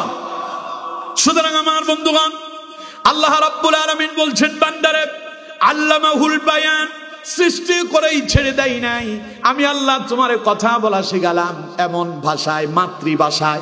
ওই ভাষা শেখার জন্য তোমারে মাদ্রাসায় ভর্তি হওয়া লাগে নাই, স্কুলে যাওয়া লাগে নাই, কলেজে যেতে হয় নাই, কোনো শিক্ষালয় বিদ্যালয়ে তোমারে যাওয়া লাগে নাই।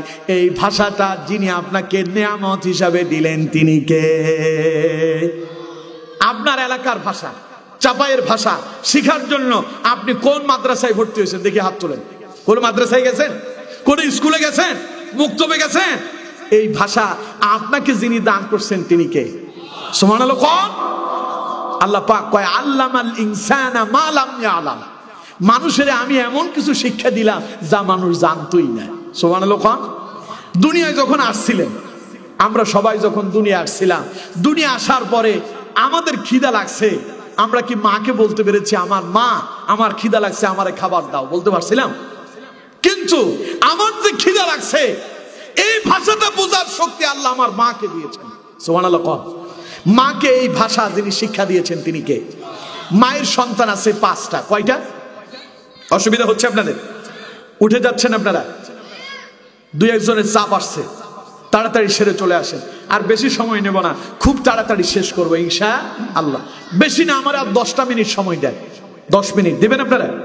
10 মিনিট কথা বলবেন। একটু চেপে বসেন, চেপে, একটু চাপ আসলে চেপে নেন। 10 মিনিট পরে ছেড়ে দেবো, ইচ্ছা মতো জায়গা মতো গিয়া ছেড়ে দিয়ে, কোনো অসুবিধা নাই আমার বন্ধুগণ। তো বলছিলাম মায়ের 5টা সন্তান। কয়টা সন্তান?